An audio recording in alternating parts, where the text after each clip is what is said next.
everyone, welcome back to my channel Study with Pankaj Sir. Today we are discussing verification of assets. देखिए assets को हिंदी में हम क्या कहते हैं, संपत्तियां, कि ऑर्गेनाइजेशन के पास कितनी संपत्ति है, कितना कैश है, कितना फर्नीचर है, कितनी लैंड है, कितनी बिल्डिंग है, कितना है प्लांट मशीनरी है, एक्सेट्रा। का टॉपिक है verification of assets. Verification of assets means when auditor verify the right hand side of balance sheet. देखो बैलेंस शीट में क्या होता है, एक होती है लायबिलिटी साइड और दूसरी तरफ क्या होता है, असेट साइड। लायबिलिटीज जो होती हैं लेफ्ट हैंड साइड में होती हैं और असेट्स जो होते हैं राइट हैंड साइड में होते हैं। तो वेरिफिकेशन ऑफ असेट्स का मतलब क्या है, verification of assets is a process by which auditor examine और check the accuracy of right hand side of balance sheet. कि जब वेरिफिकेशन ऑफ असेट्स का मतलब यह है कि जब ऑडिटर बैलेंस शीट की राइट हैंड साइड को वेरीफाई करता है, चेक करता है, एग्जामिन करता है, देखता है कि बैलेंस शीट में असेट्स कितने हैं। सबसे पहले ऑडिटर ये वेरीफाई करता है कि हमारी जो कंपनी है उसके पास पहले कितने असेट्स थे, अब कितने असेट्स हैं और उसकी वैल्यू क्या है, किसके हिस्से में कितने असेट्स आते हैं, कौन कितने ऑर्गेनाइजेशन में असेट्स लाया है। वेरिफिकेशन ऑफ असेट्स का मतलब ये होता है when auditor verify the right hand side of balance sheet to know about assets and must be considered as having three distinct object. Verification of assets करने के तीन जो हैं अलग अलग ऑब्जेक्ट हैं। क्या वो तीन ऑब्जेक्ट हैं? First, verification of existence of assets. पहला जो ऑब्जेक्ट क्या है वेरिफिकेशन करने का, कि जो existence of assets, verification of existence of assets means कि हमारी ऑर्गेनाइजेशन के पास पहले असेट्स कितने थे। Second, valuation of assets. Valuation क्या, असेट्स की वैल्यूएशन मींस कि असेट्स की मनी वैल्यू क्या है। Third, authority of their acquisition, कि कौन कितने असेट्स लाया है, किसके हिस्से में कितने असेट्स आते हैं। एक एग्जांपल लेके चलते हैं। एक एग्जांपल है कि 2010 में कंपनी ने क्या करी थी, purchase a machinery is 10 lakh. Company ने क्या करी, 10 लाख की मशीनरी खरीदी थी 2010 में। तो ऑडिटर क्या करेगा, वेरीफाई करेगा, असेट साइड वेरीफाई करेगा। ऑडिटर ने देखा कि असेट साइड में कंपनी ने 2010 में 10 लाख की मशीनरी खरीदी थी। क्या आज 2021 में मशीनरी की वैल्यू जो 2010 में 10 लाख की खरीदी थी आज उतनी ही होगी? नो। तो उसमें क्या लगता है, डेप्रिसिएशन लगता है। क्या लगता है, डेप्रिसिएशन। डेप्रिसिएशन मींस डिक्रीज और reducing in the value of assets due to wear और टियर और यूज और due to a specific period of time. Depreciation का मतलब होता है कि किसी की असेट्स, कोई भी असेट्स है, उसकी वैल्यू जो है समय समय पे जो है कम होती जाती है। टूटने फूटने से भी हो सकता है, यूज करने से भी हो सकता है, या उसकी लाइफ पीरियड जो है खत्म हो गया है। तो कहने का मतलब ये है कि मान लो कंपनी है, उसने 2010 में एक मशीनरी खरीदी थी 10 लाख की। तो ऑडिटर इसको वेरीफाई करेगा कि क्या 2010 में 10 लाख की मशीनरी खरीदी थी। असेट साइड में देखेगा, राइट हैंड साइड में बैलेंस शीट, जब 2010 की बैलेंस शीट देखेगा तो उसमें देखेगा कि मशीनरी की वैल्यू क्या रियल में 2010 में मशीनरी की वैल्यू 10 लाख थी, और फिर क्या आज मशीनरी की वैल्यू 10 लाख ही होगी? नहीं। तो आज जब जितना डैप लगता रहेगा, मान लो 11 साल का डैप लगा, अब 2021 में मान लो मशीनरी की वैल्यू कितनी है, 10,000 रह गई है। तो वो कैसे पता लगा कि जो हमने 2010 में मशीनरी 10 लाख की ली थी और अब 2021 में मशीनरी की वैल्यू 10,000 रह गई है? तो वो कैसे पता लगा? जब क्या ऑडिटर ने करा, verification of assets. Verification of assets का मतलब ऑडिटर ने क्या वेरीफाई करा कि पहले कंपनी के पास असेट्स कितने थे, उनकी पहले वैल्यू का क्या थी और कौन कितने असेट्स को लेके आया था और अब असेट्स की कितनी वैल्यू है। देखो, वेरिफिकेशन करने से क्या होता है? Verification means prove the truth and about correctness and authenticity of assets. Verification का मतलब ये होता है कि ये प्रूव होता है कि असेट्स की करेक्ट वैल्यू क्या है और जो भी असेट्स पहले रिकॉर्ड हुए थे वो प्रॉपर तरीके से एक्यूरेटली जो बैलेंस शीट में रिकॉर्ड हुए थे या नहीं हुए थे। तो वो कैसे पता लगता है? जब ऑडिटर क्या करता है, वेरिफिकेशन करता है। Verification of assets means when auditor verify the right hand side of balance sheet, कि जो बैलेंस शीट है उसकी राइट हैंड साइड में जो है assets कितने हैं। तो इसे वेरीफाई करने का ऑब्जेक्ट क्या है? क्यों ऑडिटर जो है वेरिफिकेशन करता है? इसलिए करता है ऑडिटर, मेन जो ऑब्जेक्ट ये है वेरिफिकेशन का, बैलेंस शीट का जो रिजल्ट है वो क्या आ सके, ट्रू आ सके, एक्यूरेट आ सके, परफेक्ट आ सके, ताकि जो है बिजनेसमैन को पता लग सके कि उसके बिजनेस में कितने असेट्स हैं और उन असेट्स की वैल्यू कितनी है। फिर क्या होता है, मान लो वेरिफिकेशन ऑफ असेट्स, और एक आता है, हमने जैसे डिस्कस किया था कि लेफ्ट हैंड साइड में क्या होती है, लायबिलिटीज, और राइट हैंड साइड में क्या होते हैं, असेट्स होते हैं।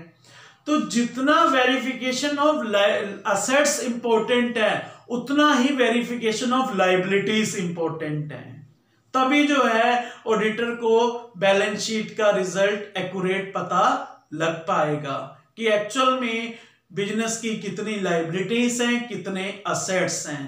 तभी जो है वेरिफिकेशन ऑफ असेट्स करना भी सही रहेगा। अगर मान लो वेरिफिकेशन ऑफ असेट्स कर रहे हैं, राइट हैंड साइड कर रहे हैं वेरीफाई, लेकिन left hand side balance sheet की वेरीफाई नहीं कर रहे हैं, तो क्या एसेट बैलेंस शीट का रिजल्ट एक्यूरेट पता लग पाएगा? तो नहीं पॉसिबल है। तो वेरिफिकेशन का मतलब ये है, verification means when auditor verify the right hand side of balance sheet to know about assets. Verification of different types of assets. Auditor verify the different types of assets. Auditor क्या करता है, अलग अलग types के हर एक assets को individually verify करता है। जैसे कि है, पहला क्या है, गुडविल है। गुडविल क्या होता है, इनटेंजिबल असेट, जिसको हम ना छू सकते हैं ना हम टच कर सकते हैं, ठीक है। गुडविल क्या है, इनटेंजिबल असेट्स है। तो कैसे जो है गुडविल की वैल्यू ऑडिटर वेरीफाई करता है? देखो, गुडविल की वैल्यू जो है कंपनी कैसे एस्टिमेट करती है, कंपनी की जितनी सेल हो रही है, जितना प्रॉफिट हो रहा है, उस तरीके से जो है ऑडिटर जो है वेरीफाई करता है किसकी, गुडविल की वैल्यू, कि कंपनी के पास 2018 में कितनी गुडविल थी और कंपनी के पास आज 2021 में कितनी गुडविल है। वो किससे पता लगती है, कंपनी की नेट सेल से और प्रॉफिट से ऑडिटर है गुडविल की वैल्यू वेरीफाई करता है। सेकंड आता है free hold land. Free hold land की जो हमने मान लो 2008 में लैंड खरीदी थी तब उसकी कितनी वैल्यू थी और आज 2021 में उसकी कितनी वैल्यू है, और कितना पैसा जो है हमने लैंड परचेज करने में हमारा कितना पैसा लगा था और 2008 में उसकी कितनी वैल्यू थी और आज जो है लैंड की कितनी वैल्यू है। फिर थर्ड आता है कैश। कैश भी क्या होता है, असेट्स होता है कि हमारे पास कैश कितना है। तो कैसे पता लगेगा, जैसे इसमें जब ऑडिटर क्या करता है, अलग अलग असेट्स को वेरीफाई करता है तो सबसे पहले आपने देखा होगा क्या होता है, जर्नल एंट्री होती है। जर्नल एंट्री में एंट्रीज पास होती हैं, जो भी बिजनेस में ट्रांजैक्शंस हुए हैं उनकी एंट्री पास होती है। फिर लेजर होते हैं, लेजर में क्या होता है, अलग अलग अकाउंट बनते हैं। तो ऐसे ही जैसे कैश का भी अलग अकाउंट बनेगा, फ्री ऑन लैंड का भी, गुडविल का भी अलग अलग अकाउंट बनता है। तो अब जैसे हम कैश की बात कर रहे हैं तो कैश में क्या होगा कि ऑडिटर देखेगा कि कैश अकाउंट अलग बना होगा, तो उसको वेरीफाई करेगा कि ऑर्गेनाइजेशन में कैश कितना है। तो कैसे ये पता लगेगा कि ऑर्गेनाइजेशन में कैश कितना है, जब ऑडिटर क्या करेगा, वेरीफाई करेगा असेट्स को। फिर आता है plant and machinery. Plant and machinery की, जब प्लांट और मशीनरी लगाया था उसके कितने खर्चे आए, उसके रिपेयर और मेंटेनेंस में कितने खर्चे आए, प्लांट और मशीनरी की वैल्यू कितनी थी, क्या जो मशीनरी 2008 में हमने मान लो 10 लाख की खरीदी थी, आज 2021 में एस्टिमेट करें क्या उसकी सेम वैल्यू रहेगी, नहीं रहेगी। तो डेप्रिसिएशन लगने के बाद जो है मशीनरी की वैल्यू क्या हो जाएगी, कम हो जाएगी। तो कैसे पता लगेगी हमें मशीनरी की वैल्यू, जब ऑडिटर क्या करेगा, वेरीफाई करेगा इंडिविजुअली हर एक अकाउंट को। जैसे मैंने आपको कहा लेजर अकाउंट अलग बनेगा प्लांट एंड मशीनरी अकाउंट। फिर प्लांट एंड मशीनरी अकाउंट जब अलग बनेगा तो उससे जो है auditor plant and machinery account की वैल्यू को वेरीफाई कर पाएगा, पता लगा पाएगा कि प्लांट और मशीनरी की अब 2021 में कितनी वैल्यू है। फिर आता है फर्नीचर। फर्नीचर कितना था, कितने का हमने फर्नीचर खरीदा था, कितना हमारी ऑर्गेनाइजेशन में पहले फर्नीचर था, अब कौन कितना फर्नीचर है, ये कितना फर्नीचर बिल्कुल खत्म हो गया है। तो कैसे पता लगेगा। और उसमें भी क्या करता है ऑडिटर, फर्नीचर अकाउंट अलग बनाता है, तो उससे क्या पता लगता है कि फर्नीचर की अब वैल्यू कितनी है। तो अलग अलग असेट्स को ऑडिटर क्या करता है, वेरीफाई करता है। फिर लास्ट आता है बिल्डिंग, कि हमने कोई भी बिल्डिंग ऑर्गेनाइजेशन ने पहले कितने की खरीदी थी, अब उसकी कितनी वैल्यू है, और बिल्डिंग में कितना कहाँ एक्सपेंसेस हुए थे, रिपेयरिंग में, मेंटेनेंस में। तो उन सब का भी रिकॉर्ड पहले से ही अलग बिल्डिंग अकाउंट बना होगा, उसमें सारा लिखा होगा, और ऑडिटर उसको वेरीफाई करके असेट्स साइड में राइट हैंड साइड में क्या करेगा, बिल्डिंग की वैल्यू लिखेगा कि बिल्डिंग की वैल्यू अब 2021 में कितनी है। सो वेरिफिकेशन ऑफ असेट्स का मतलब ये होता है कि जैसे हमने कहा बैलेंस शीट में दो साइड होती हैं, एक होती है लायबिलिटी साइड और एक होती है असेट्स साइड।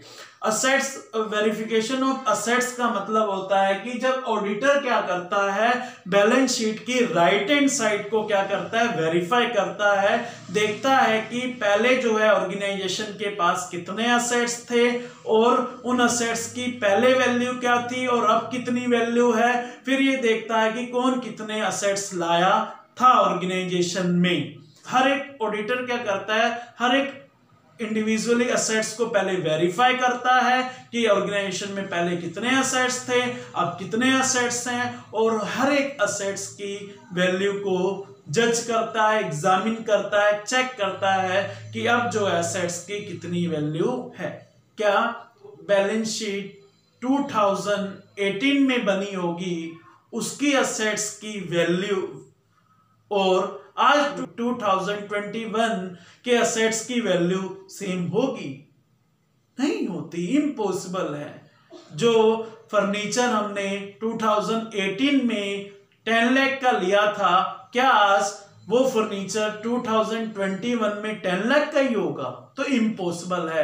फर्नीचर की वैल्यू कम भी हो सकती है, बढ़ भी सकती है कि हमारी कंपनी में अब कितना फर्नीचर है। तो हमें कैसे पता लगा? जब ऑडिटर ने क्या करा, verification of assets. Verification of assets का मतलब क्या है, ऑडिटर ने बैलेंस शीट में असेट्स साइड को चेक करा कि कंपनी में पहले कितने असेट्स थे, अब कितने असेट्स हैं और उनकी वैल्यू कितनी है। और ऑडिटर इंडिविजुअली हर एक असेट्स को वेरीफाई करता है, चेक करता है कि कंपनी के पास कितने असेट्स हैं, ताकि बिजनेसमैन को जो बैलेंस शीट का रिजल्ट क्या पता लग सके, एक्यूरेट पता लग सके, परफेक्ट पता लग सके।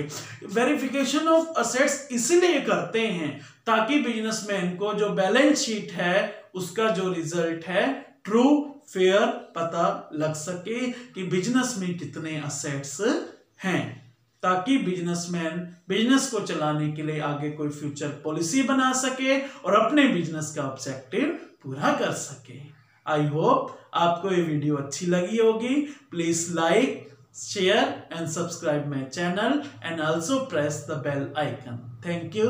Have a nice day.